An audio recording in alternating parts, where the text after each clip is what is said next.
just in case you were wondering what exactly is Marvel Studios planning by adding Andrew Garfield's and Tobey Maguire's films to Disney Plus and hopefully adding more films in the future, well, I think the picture is becoming a little bit more clear because the brand new Spider-Verse section that's expanding with live action makes it very apparent that, as stated before, everything Spider-Man will eventually be on Disney Plus, and they want you to know it's Marvel.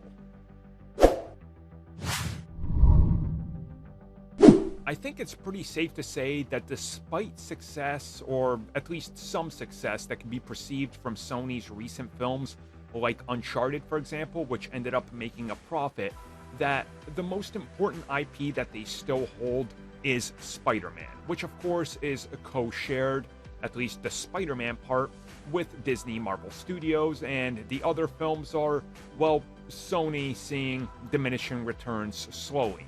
Now, of course, yes, they got a few other franchises that they've managed to get off the ground, like Jumanji, which again, diminishing returns, and Ghostbusters, which again, diminishing returns is the name of the game here, but Spider-Man is their, well, it's their golden goose.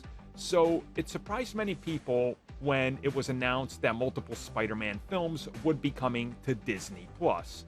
And they weren't, of course, a part of the MCU, which, again, it makes sense why some of them aren't, but Disney officially added them to the Spider-Verse section.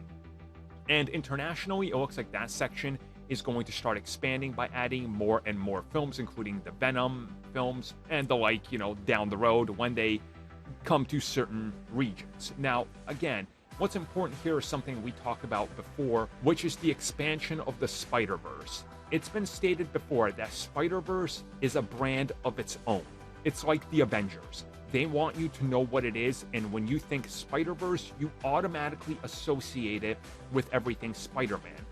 What's being done here is a deliberate branding, marketing.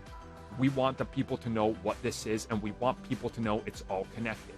And that's the important thing here. Once Marvel Studios pulled in Andrew and Tobey and are getting Venom on there, and slowly it's going to roll out to the United States, people are going to be very well aware that this is all connected. And the important factor here is, just like what Disney has done with the legacy Marvel films and everything, they want you to be aware of that specific Marvel branding. And this is being done so subconsciously, even the people that aren't nerds like us, that know everything, they're trying to be in the know, they know that it's a Marvel thing. Now, this helps Disney in the long run because they're the ones that are the most profitable from Sony products. I know that's hard to process. I know many people always say that's not true, but think about this. Venom merchandise sells more per year in profits than the Venom films. Same with the comics.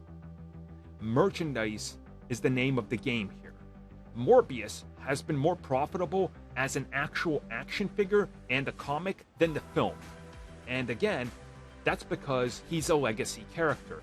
Disney and Marvel Studios are banking on a future where all of these things will be back and under one roof.